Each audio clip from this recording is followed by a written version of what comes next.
De retour dans l'Africa Newsroom pour la deuxième partie. Nous sommes toujours en compagnie de Hamidine Kane, docteur en économie et en intelligence économique, Naïma Korchi, juriste international, et de notre éditorialiste Daoud Attal. Tout de suite, le dossier du jour.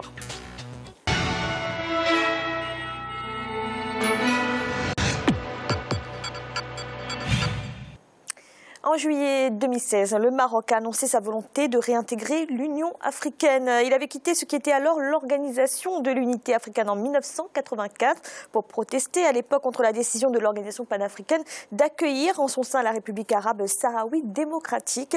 Ce souhait d'une réintégration n'est qu'une demi-surprise puisque le royaume chérifien n'a jamais totalement rompu les liens avec l'UA. Birama Saonera. Le roi Mohamed VI a récemment annoncé que le moment était venu pour le Maroc de retrouver sa place naturelle au sein de l'UA, l'Union africaine. Il appelle l'organisation continentale à adopter une neutralité constructive sur la question du Sahara, une erreur historique à corriger selon le royaume chérifien. C'était lors du dernier sommet de l'Union africaine tenu à Kigali, au Rwanda, en juin 2016. À travers cette démarche, le royaume chérifien espère se retirer de son isolement diplomatique au niveau continental. Mais au cœur de ce retour annoncé au sein de l'instance continentale, la question du Sahara occidental. Quels sont les enjeux de ce retour du Maroc au sein de l'Union africaine? Les États membres de l'Union arriveront-ils à s'entendre sur la question? Quelles sont les différentes positions des alliés et des détracteurs de la République arabe sahraoui démocratique?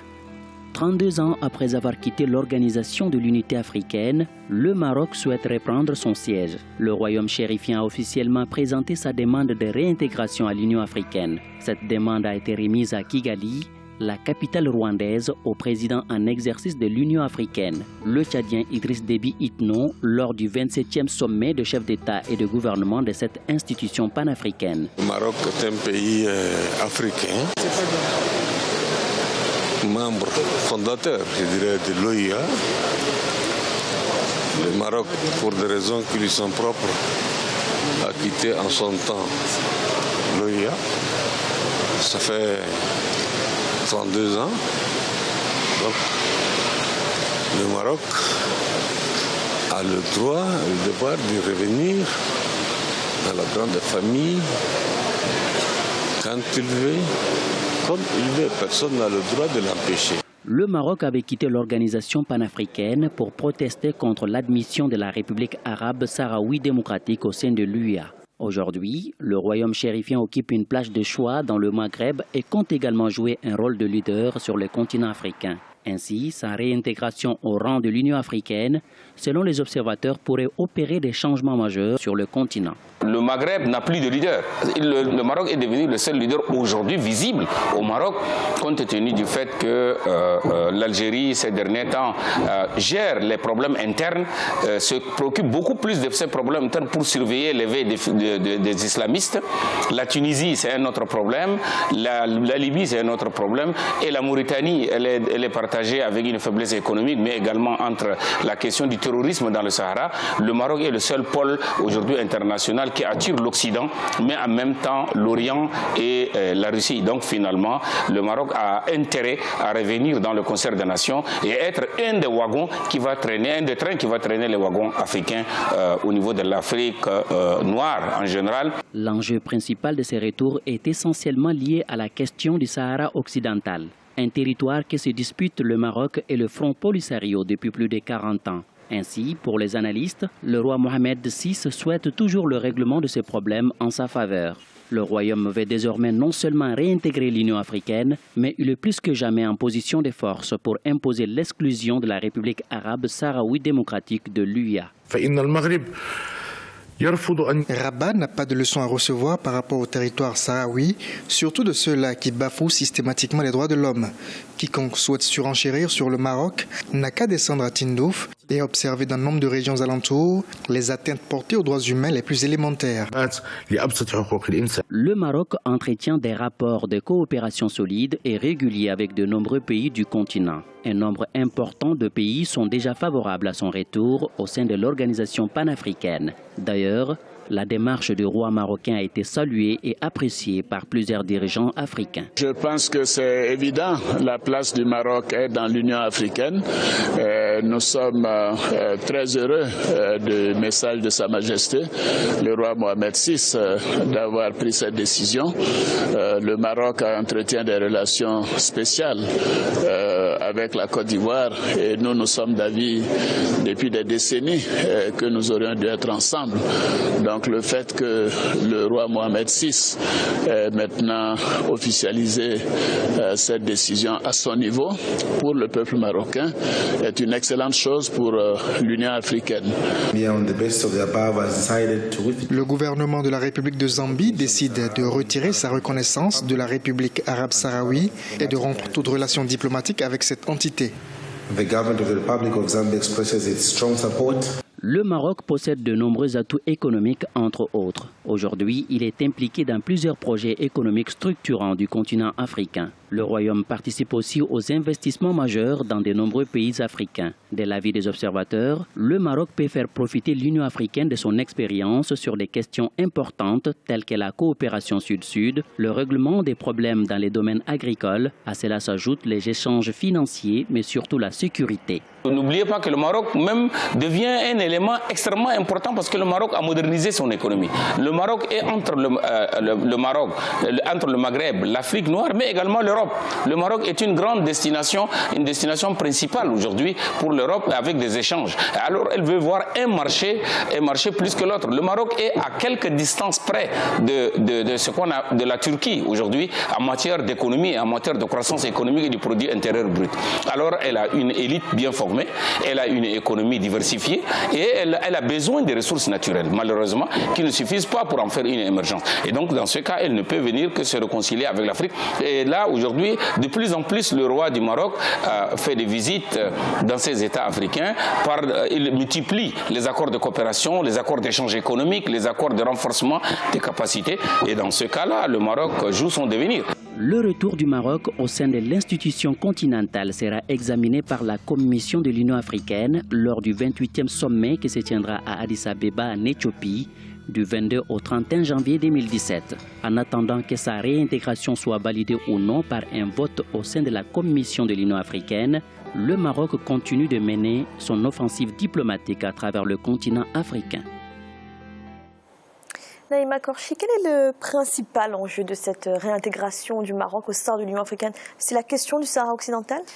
Avant, j'aimerais d'abord préciser que le Maroc a été parmi les pays fondateurs, même les pays initiateurs de cette organisation africaine. Parce que souvenez-vous, dans les années 60, Hassan II, avec quelques chefs d'État africains, mais surtout Hassan II, étaient les plus actifs pour construire une organisation régionale sur le modèle de la communauté économique européenne. Et à l'époque aussi, cette nouvelle organisation avait fait comme principe de base le principe de l'intangibilité des frontières, parce que pour éviter des conflits. Alors qu'Hassan II n'était pas vraiment pour, en disant, parce qu'on a toujours le problème de deux villes au nord du Maroc, Ceuta et Melilla, qui ne sont pas encore récupérées, donc on ne voulait pas ce principe-là. Mais le Maroc a quand même été membre de cette organisation. Et 20 ans après, cette organisation bafoue ce principe d'intangibilité en reconnaissant un État autoproclamé, la République sahraoui, alors qu'elle n'est pas reconnue par la communauté internationale. Donc moi, en tant que juriste international, il y a ici une illégalité juridique de droit international, parce qu'on ne peut pas reconnaître un État qui n'est pas reconnu par le système onusien, d'autant plus qu'il y a ce conflit est sous l'égide du règlement des Nations Unies. Donc l'Union, parce que si on prend l'exemple par exemple de comparaison, si l'Union européenne est aujourd'hui forte, alors qu'il y a de nombreux cas de séparatisme au sein de l'Union européenne, en Espagne, même en France, dans tous les pays européens, il n'y a pas un pays qui n'a pas un phénomène de séparatisme. Mais l'Union européenne n'a jamais été jusqu'à reconnaître un État à l'intérieur d'un État. Et c'est pour ça que l'Union européenne est forte. Mais l'Union africaine, depuis 2002, en admettant son rang un mouvement séparatiste et en l'autoproclamant État, elle-même déjà se met dans l'illégalité internationale. Donc alors pourquoi le Maroc revient alors, si c'est toujours illégal? Et pourtant le Maroc, parce que même, il ne faut pas croire qu'on dit le Maroc et l'Union africaine. Le Maroc n'a jamais vraiment coupé les liens avec l'Union africaine, parce que l'Union africaine, ce sont des États. Et le Maroc, même en étant absent, et pour des raisons légitimes de l'organisation, a maintenu quand même une coopération avec plusieurs États. Sa Majesté le roi Mohamed VI a effectué depuis le début de son règne une quarantaine de visites dans les États africains. Il y a le Maroc qui est le deuxième investisseur sur le continent africain. Donc, en fait, ce changement, c'est l'aboutissement en fait, de toute cette diplomatie-là qui fait que maintenant le Maroc veut être dans les institutions africaines. Et je ne dirais pas que c'est le Maroc qui a intérêt à venir au sein de l'Union africaine, c'est l'Union africaine qui a tout intérêt à avoir un leader comme le Maroc. Parce que si l'Union européenne est forte, c'est parce qu'elle a des poids lourds de l'Union européenne, la France, l'Allemagne. Et le Maroc maintenant, comme on l'a vu dans votre reportage, c'est un leader. Donc si l'Union africaine veut être un partenaire et une force d'action comme les autres institutions internationales, elle se doit d'avoir en son sein des pays forts comme le Maroc. Ahmed Zinkan, vous comprenez le retour du Maroc à ce moment, en ce moment? Un retour normal, si on peut dire, mais bon, il faudra dire quand même qu'il y a la réelle politique, comme l'avait dit Bismarck. Le Maroc est parti par lui-même. Oui. La reconnaissance de la RASD, c'était un fait que l'Afrique pouvait endosser. Ça, c'est un fait historique, parce que la RASD, c'était un territoire qui a été conquis par l'Espagne. Mais c'est un territoire qui se trouve entre la Mauritanie et le Maroc. D'ailleurs, en 1976, c'est les deux États qui ont combattu la RASD. Mais quand Mme Korchi parle de l'intangibilité des frontières. Oui, l'intangibilité des frontières, quand elle parle de ça, effectivement, donc le Maroc ne devait pas prétendre à cette partie, à cette entité. Attendez, je suis mauritanien, je connais bien cette problématique. Donc, le Maroc ne devait pas prétendre à ça, elle devait se fixer sur son territoire. Parce que si vous regardez historiquement parlant, ceux qui sont dans ce bout de territoire, ils sont beaucoup plus proches des Mauritaniens que des Marocains, parce qu'ils parlent le Hassania. Ils parlent le Hassania, et puis quand c'est des tribus Rigaybat, quand on leur dit quelle est la partie la plus proche de chez vous, ils vont dire que nous sommes plutôt Mauritaniens. Vous comprenez? Et puis cause pour laquelle d'ailleurs la Mauritanie avait fait en son temps justement une erreur historique en soutenant le Maroc pour la conquête du territoire sahraoui. Parce que ça ne devait pas se faire entre le Maroc et la Mauritanie, il y a eu toujours un problème. Le Maroc n'a reconnu la Mauritanie qu'en 1973. Le premier pays à soutenir l'indépendance de la Mauritanie, c'est le Sénégal. Et puis vous avez entendu ces jours derniers, qu'est-ce qu'a dit le secrétaire général de l'Istiqlal, le puissant parti marocain. Il a dit que la frontière marocaine ne s'arrête qu'à la rive du Sénégal. Qu'à la rive du Sénégal, vous comprenez? Alors que si vous voulez parler d'intangibilité des frontières, vous voulez avoir des relations économiques et plus diplomatiques avec toute l'Afrique. Il s'est excusé également. Mais c'est un rebond, parce qu'ils n'ont reconnu la Mauritanie qu'en 1973, le Maroc. On a reconnu la Mauritanie qu'en 1973. Je me dois d'intervenir. Oui, le grand malheur, comme l'avait dit Hassan II du Maroc, c'est que nous avons eu plusieurs colonisateurs. On a eu la France, les Français sont partis en 1956, et après les Espagnols ont refusé de quitter ce territoire parce qu'ils disaient que c'était une terra nullius. Donc le Maroc a été même à l'initiative d'avoir été aux Nations Unies, et il y a eu l'avis de la Cour de justice d'octobre 1975 qui disait qu'il y avait des liens de souveraineté entre les tribus qui sont dans cette région et le sultan du Maroc. Donc, et suite à ça, on a eu la marche verte et la récupération des provinces du Sud. Et le fait qu'on parle hassania, mais au nord, on parle berbère, et c'est pas pour ça qu'on a des États indépendants. Le Maroc est une multitude, une diversité culturelle, mais le Sahara a toujours été marocain avant même l'arrivée des Espagnols. Et donc, c'est juste parce que l'Espagne a refusé de partir, et donc l'Espagne n'a pas décolonisé comme elle aurait dû le faire, comme les Français l'ont fait. Donc, ce qui fait que la situation était compliquée. Mais ce n'est pas parce qu'ils parlent le Hassania que forcément c'est un État. Le Sahara est marocain, il l'a été avant bien l'arrivée des Espagnols. Les Espagnols sont restés 100 ans, mais on a des documents juridiques, on a des documents historiques qui prouvent que ce territoire appartenait au Maroc bien avant l'arrivée des Espagnols. Et d'ailleurs, le Maroc, dans le règlement, il y a un règlement onusien, mais dans la gestion même de cette crise, parce que maintenant, depuis 1991, il n'y a plus de conflit armé, dans cette gestion, en 2007, il a proposé un plan d'autonomie qui accorde une large autonomie aux régions, enfin à toutes les régions, mais surtout aux régions du Sud, pour justement avoir une meilleure prise, enfin qu'ils prennent en charge, c'est-à-dire la culture hassani, mais à l'intérieur évidemment du Maroc, parce que ce territoire a toujours été, et il suffit de regarder l'histoire, à l'intérieur du territoire marocain.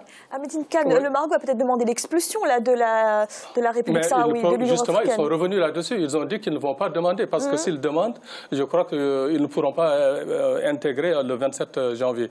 Ils sont revenus là-dessus pour dire qu'ils veulent réintégrer l'Union africaine sans pour autant demander l'exclusion de la RASD. Et puis, à part ça, de toute façon, entre le Maroc et la Mauritanie, je reviens un peu là-dessus, parce que ceux qui ont colonisé, ceux qui ont été à la conquête de l'Andalousie espagnole, l'Andalousie, c'est les Mauritaniens, ils sont partis d'Azougui. Et puis c'est les Mauritaniens qui ont créé Marrakech. C'est les Mauritaniens qui ont créé Marrakech. Donc il y a eu toujours des tentatives entre le Maroc et l'Algérie. Et puis, l'empire du Ghana a existé depuis le 3e siècle avant Jésus-Christ. L'empire du Ghana, c'est elle qui est devenue l'actuelle Mauritanie. Les Gnawa qui sont au Maroc maintenant, qu'on les appelle Gnawa, ils viennent de l'empire du Ghana. L'empire du Ghana, c'est l'actuelle Mauritanie. C'est l'actuelle Mauritanie, cause pour laquelle on les appelle les Gnawa. Les Gnawa, beaucoup de Marocains aussi ne le savent pas. Et puis beaucoup de...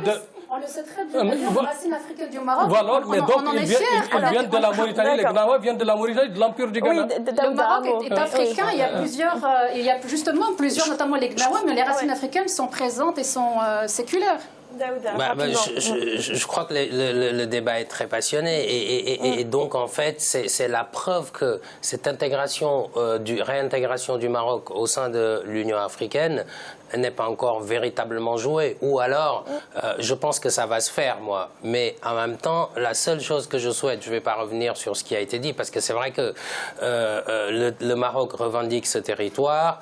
Après moi, ce que je n'ai jamais compris, c'est pourquoi il n'y a pas eu ce qu'on appelle le principe d'autodétermination, un référendum. Mais le Maroc le respecte. Ça a été proposé quand même, et jusqu'à présent... attendez, je termine. Jusqu'à présent, ça ne s'est pas fait, parce qu'on a évoqué, il y a eu le plan de 90 ou 91, on a évoqué les déplacements de population, parce que c'est des populations nomades qu'on ne peut pas rassembler pour faire... voilà. Et je pense que si l'Union africaine avait reconnu ce territoire, la RASD, c'est aussi sur ce principe d'autodétermination. Je pense qu'on pouvait juste poser la question à ses habitants, est-ce que vous êtes marocain, oui ou non? Bon, maintenant, je pense que aujourd'hui, la question n'est plus là. Bon, il faut reconnaître également que la RASD a quand même perdu un certain nombre de soutiens. Maintenant, moi, ce que je souhaite, la seule chose qui est importante aujourd'hui, c'est que la réintégration du Maroc au sein de l'Union africaine ne vienne pas jouer les troubles faits. Parce que il y a quelque chose qui va se jouer entre l'Algérie, le Maroc, la Mauritanie, on vient de le dire, etc. Je souhaite qu'aujourd'hui, on est dans une construction africaine qui avance véritablement. Jusque-là, sans le Maroc, il y aura une donnée nouvelle. Il ne faut pas que cette donnée nouvelle vienne saper les efforts de construction qui sont faits. Je pense que ce n'est pas le but du Maroc, mais il faudra y veiller. Alors, Naïma Kanché, un mot très rapide, s'il vous plaît. Vous savez, moi, sur ce dossier, je le connais très bien parce que j'ai été nommée, j'ai travaillé au sein des Nations Unies, au HCR, et j'étais à l'AION. Donc, j'ai suivi ce dossier pendant plusieurs années. Le Maroc a fait preuve de bonne volonté en proposant, en accompagnant les Nations Unies. Qu'est-ce que vous appelez le principe d'autodétermination? C'est de consulter les populations. Le Maroc, depuis la récupération des Espagnols de ces territoires, n'a fait qu'associer les populations locales, notamment à travers le CORCAS, qui est un organisme qui regroupe toutes les tribus de la région, pour justement décider. Et c'est en accord justement avec le CORCAS qu'ils ont proposé, que le Maroc a proposé le plan d'autonomie. Alors, du côté marocain, les populations sont associées. Les dernières élections marocaines, les populations du Sud ont été les plus importantes à voter. On a, par exemple, le président de région des provinces du Sud sont issus des tribus, c'est-à-dire locales. Donc, il y a vraiment une démocratie et les populations sont consultées à chaque fois qu'ils sont concernés sur une question. Par contre, du côté, et là j'étais au HCR, et je peux vous dire par exemple du côté de Tindouf, c'est le blocus total, c'est là où le principe d'autodétermination n'est pas du tout appliqué du côté de Tindouf, parce que les populations ne sont pas consultées. Donc ils disent principe d'autodétermination, mais le Maroc a toujours respecté la consultation. C'est ce que Fala dit, il ne faudra pas que les Africains acceptent de se diviser à cause du Maroc ou bien pour par exemple une quelconque prise de position pour l'un ou pour l'autre. Parce que le Maroc doit se réconcilier avec ses voisins, la Mauritanie et puis le puissant voisin algérien. Ça, si on ne se réconcilie pas avec ses voisins, il faut savoir qu'il y aura anguille sous roche et tôt ou tard, et puis les peuples, on ne peut pas les brimer. Tôt ou tard, il faudra régler ce problème diplomatiquement parce que tôt ou tard, les peuples se réveillent. Donc ça, il faudra que les Africains le sachent et puis qu'on mette un point là-dessus. Merci. Nous allons marquer une nouvelle pause un instant, la troisième partie de l'Africa Newsroom.